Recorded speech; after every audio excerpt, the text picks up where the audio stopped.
Hello বন্ধুরা, আজকে তোমাদের সঙ্গে শেয়ার করব সেজে গুজে কিভাবে রান্না করতে হয়। প্রত্যেকটা মেয়ের নাকি বাসায় থাকলে তাদের অবস্থা খুব খারাপ হয়ে যায়। আমি যদি অফিস থেকে এসেছি, অর্ধেক লিপস্টিক আমি খেয়ে ফেলছি আর বাকিটা দিয়ে নিচ্ছি, কারণ আমি সামনে রান্না করতে যাব। রান্না করতে যাওয়ার আগে অবশ্যই তো এরকম একটা লুকস যদি না ক্রিয়েট করি তাহলে কেমনে হয়। কারণ অফিস থেকে আসার পরে আমার যে কাপড় এরপরে যেটা হলো সেটা হচ্ছে নিজে নিজে রান্না করে কাটতে হবে, কারণ বুয়া এখন নাই। যাই হোক, আমি আবার এগুলো ভালোও পারি। আজকে বাজার থেকে কিনে আনছি শিং মাছ। শিং মাছ দিয়ে রান্না করবো অসময়ের ফুলকপি, আলু, টমেটো আর হচ্ছে মাছ। চলেন রান্না শুরু করি। কারণটা হচ্ছে আপনার ভাইয়ারা খুব পছন্দ করতেছিল, মানে চাচ্ছিল যে যদি একটু শিং মাছ পাওয়া যেত। তো আজকে অফিস থেকে আসলে আমি পাইছি, কিনে নিয়ে এসে কোনো কথা নেই, রান্না শুরু করে দিচ্ছি। চলুন, আপনাদের কি অবস্থা? রান্না করে গল্প করি। ক্ষুধা লাগছে, রংটা খাচ্ছি।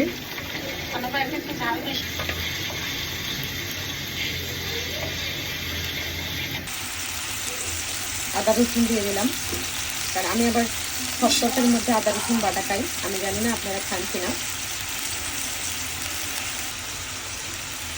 এখন দিয়ে নিব লবণ, এরপরে দিব ধনিয়া গুঁড়া,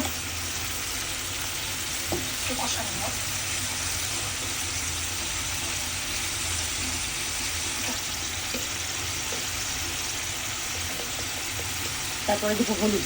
হলুদটা একটু কমাই দিব, কারণ হলুদ দিয়ে গন্ধ আছে। আর তরকারির মধ্যে হলুদ বেশি হলে, ঝাল বেশি হলে খাওয়া যায়, লবণ বেশি হলেও অন্য কিছু মিক্স করে আসলে লবণ কমানো যায়, কিন্তু হলুদ বেশি হলে এটা খাওয়া যায় না। হলুদটা একটু, মরিচটা দিয়ে নেবো, মরিচটা একটু বাড়িয়ে দেবো, কারণ মরিচটা বাড়িয়ে দিলে মাঝে মাঝে আবার কমও দেয়। আমি কিছুটা যখন খাই আজকে একটু বাড়িয়ে দিলাম, কারণ শিং মাছটা হচ্ছে মরিচ না হলে আবার ভালোও লাগে না। এখন এটাকে ভালো করে কষিয়ে নেব। এদিকে নিয়েছি শিং মাছ, শিং মাছগুলো ডিম আছে, আর এখানে হচ্ছে কপি, আলু আর টমেটোটা দিব একবারে লাস্টে। এক এক দেশে আসলে এক এক রকম করে খায়, আমি জানি না আপনাদের ওদিকে কেমন খায়। এখন দিয়ে নেবো পানি, পানিটা দিয়ে আর একটু কষিয়ে নেব, যাতে আমার মাছটাকে কম কষালেও ইজি হয়ে যায়। মাছটা দেওয়ার পরে খুব সহজে আমি এটাকে কষিয়ে নিতে পারি। এখন একটু ঢেকে দেবো, কারণ ঢেকে না দিলে দেখা যাচ্ছে যে অনেক যে ইয়েটা আসে, ফ্লেমটা আসে, এটা দিয়ে দেখা যাচ্ছে যে অতিরিক্ত হাসি আসে। এটাকে একটু নেড়ে ছেড়ে দেবো, কারণ নেড়ে ছেড়ে না দিলে দেখা যাচ্ছে যে নিচে লেগে যাবে। আর একটু কষাবো, কষাই যখন এটা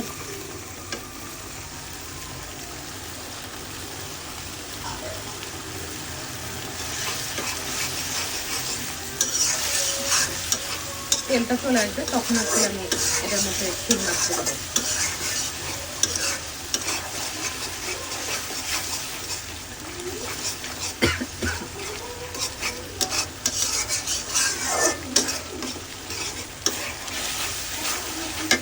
এখন আমি শিং মাছটা দিয়ে দেবো। এখন দিয়ে দিব মাছ, ডিমটা দিব একবার সবার শেষে, কারণ ডিমটা এখন দিলে ভেঙে যাবে।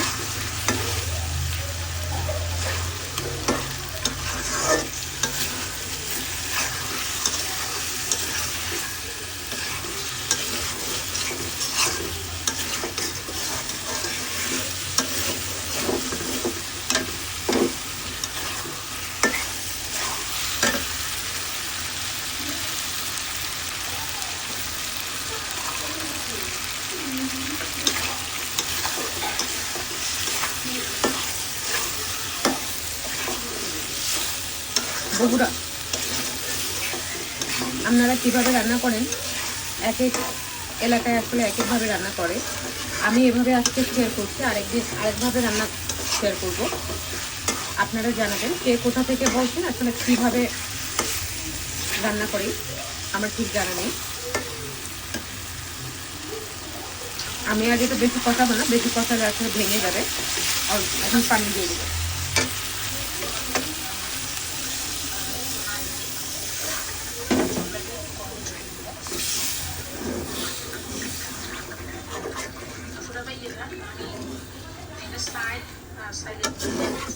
আর একটু পানি দেবো।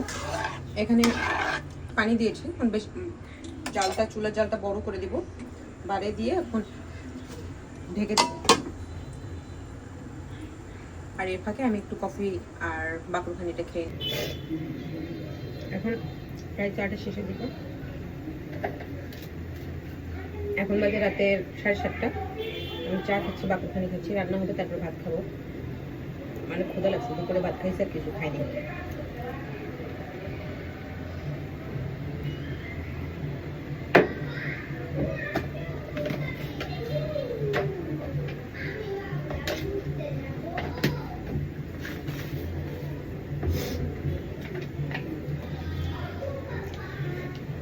আমি এখন থেকে একটু বড় ব্লগ দেওয়ার চেষ্টা করতেছি, মূলত শুরু করি বাসায় রান্নাবান্না থেকে।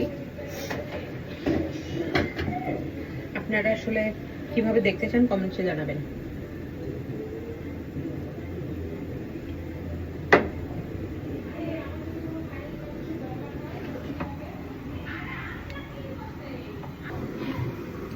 এখন আমি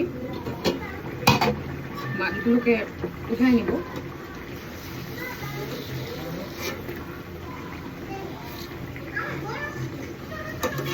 একটা একটা করে উঠে নিয়ে ওই ঝোলের মধ্যেই বাকি ফুলকপিগুলো, আলুগুলো দিব, দিয়ে তারপরে হচ্ছে কষাবো।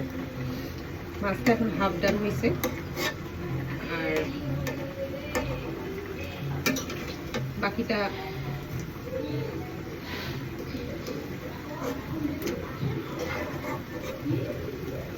পরে তরকারিটা হইলে তারপরে দিয়ে দেবো।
আমার কষানোর প্রায় শেষের দিকে, আর একটু কষিয়ে দিব পানি দিয়ে দিব ঢেকে।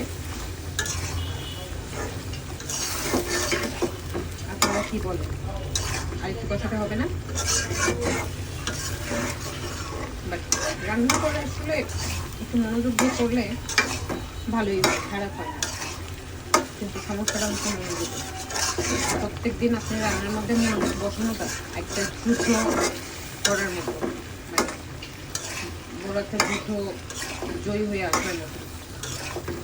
আপনি মনকে স্থির করে সকালবেলা অফিসে গিয়ে বিকেলে এসে কখনো কখনো বাজার করে সবটাই মাথায় নিয়ে ঝেড়ে ফেলে ফ্রেশ হয়ে আবার রান্না করতে আসাটা ঠিক আছে, ইজি। আর ইজি না হলেও বা কি করবো, ইজি করেই নিতে হবে। প্রত্যেকটা মেয়ে মানুষের একই অবস্থা। অনেকে শেষ করে রান্নাবান্না করে না বা করতে হয় না, ফ্যামিলি মেম্বার কেউ না কেউ থাকে। আমাদের মতো মিডল ফ্যামিলিতে যারা থাকে, ফ্যামিলি, বাবা মা, বাচ্চা কাচ্চা হাজবেন্ড তাদেরকে আসলে সাথে কষ্ট করে নিজের রান্নাটা আসলে নিজেরই করতে হয়। এটাই হচ্ছে মিডিল ফ্যামিলিদের জন্য আসলে যুদ্ধের।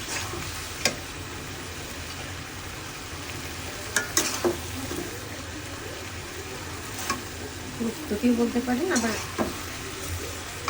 জীবন যুদ্ধও বলতে পারেন। এইভাবে হাজারো ফ্যামিলি চলতেছে, আমিও তাদের বাহিরে না।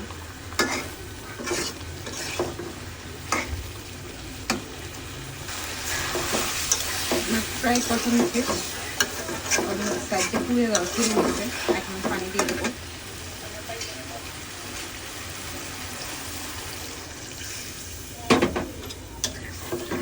পানিটা একটু বাড়িয়ে দিব, কারণ হচ্ছে না হলে সিদ্ধ হবে না, অসময়ে ফুলকপি।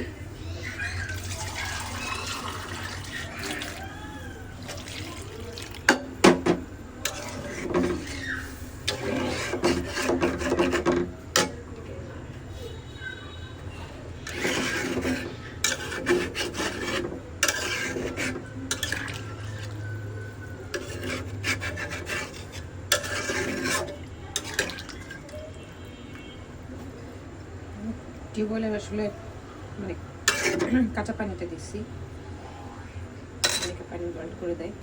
এখন আসলে মাছগুলো দিব, মাছের সঙ্গে যে ডিমগুলো ছিল ওগুলো সাইড করে রেখে দিচ্ছি। ওগুলো আরেকদিন পেঁয়াজ দিয়ে বা অন্য মাছ যেগুলো আছে সেগুলো ডিম সহ ইয়ে করবো আর কি। এখন এটাকে ঢেকে দেবো, ঢেকে দিয়ে 10 মিনিটের জন্য আমি এটাকে সরবো।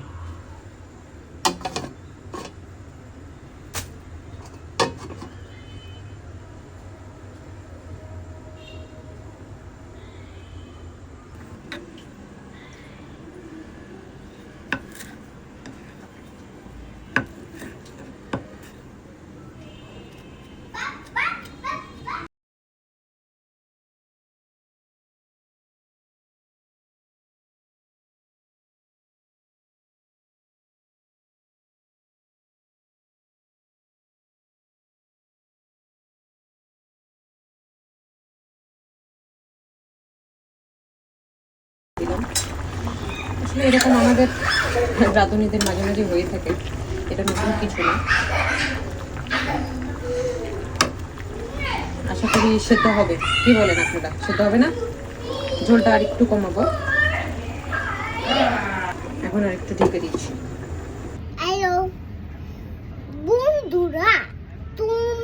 আমি এখানে টমেটো কেটে দিচ্ছি, কারণ শিং মাছের তরকারিতে টমেটো দিলে একটু হালকা টক লাগে এবং মাছের যে স্মেলটা এটাও থাকে না।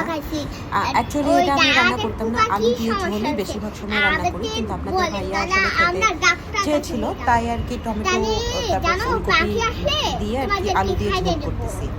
তো এইদিকে আমি ওইদিকে রান্নাটা বসাইছি, আর পাশাপাশি এইদিকে টমেটোটা কেটে নিচ্ছি, একটু পরে এটাকে দিয়ে দিব। যাক, আসলে এক একজনের এরিয়াতে এক এক রকম করে আসলে রান্না হয়। আমি জানি না আপনারা কে কোথা থেকে দেখতেছেন, কাইন্ডলি জানাবেন কে কোথা থেকে দেখতেছেন, তাহলে আমার রান্না করার ভিডিওগুলো আরও আসলে স্মুথ হবে এবং আপনাদের সঙ্গে শেয়ার করতে পারবো।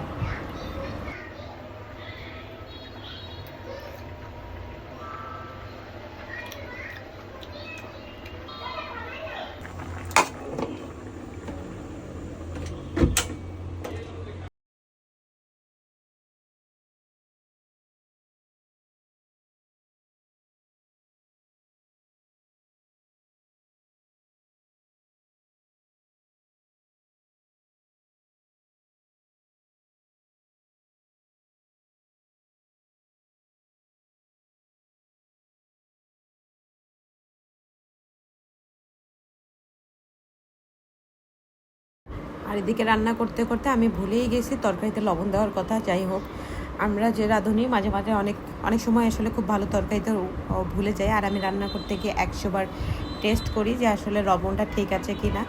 আমি জানি না আমার মতো রাঁধুনি আর কে কে আছে, আমার সঙ্গে শেয়ার করব।